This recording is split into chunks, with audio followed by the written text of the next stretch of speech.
Hello, gentlemen. Welcome to another episode. Today, I want to deconstruct one of the biggest illusions of modern relationships: the idea that female presence is a moralizing factor in a man's life. Let's reflect on this together. There's a deeply rooted cultural view that the single man is a failure. If he doesn't have a partner, something is wrong with him. He's immature, selfish, unreliable.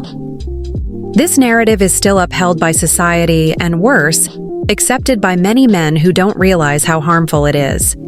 Since the days of the first forums and meme blogs, male loneliness has been romanticized as something pathetic. Remember Forever Alone? That was already a harbinger of the deprecating view of the man who is alone. Today, in times of social media, this pressure has only increased. Many men have come to see relationships as a certificate of personal worth, and so we see the repetition of the idea. If even so-and-so has a girlfriend, why don't you? This becomes a meme, a topic for coaches, and fuel for anxiety. The problem is that this logic feeds an even bigger lie, that women choose partners based on morality, kindness, goodness. This is a farce.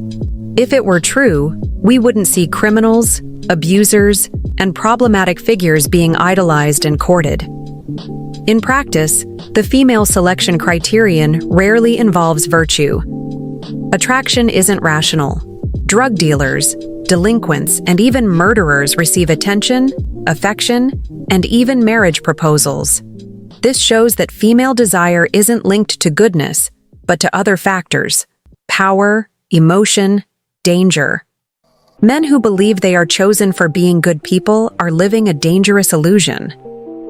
And this illusion has consequences. It generates frustration, low self-esteem, disillusionment with love. And worse, many of these men continue to reinforce the very culture that harms them.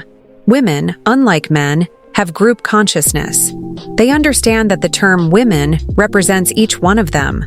Men, however, think that when men are spoken of, the problem is with others. This causes many to continue feeding their own oppression. This absence of collective male consciousness makes men easy prey.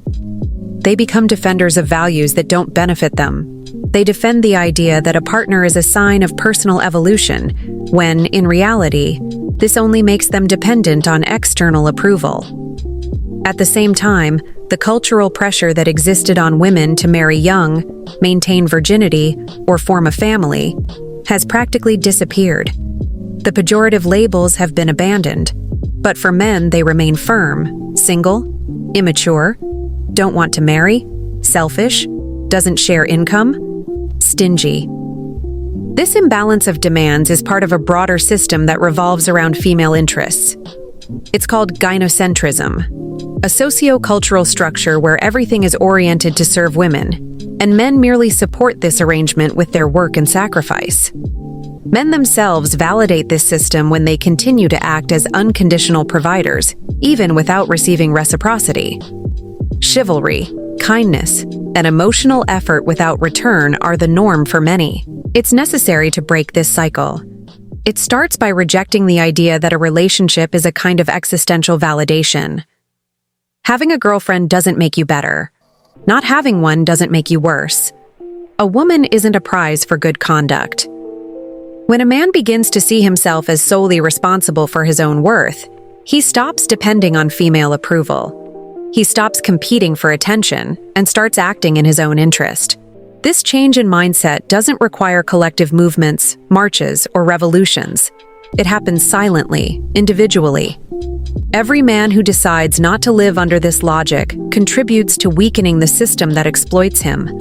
Simple attitudes like ceasing to romanticize women, stopping overestimating them, or simply not acting as an emotional servant are already powerful.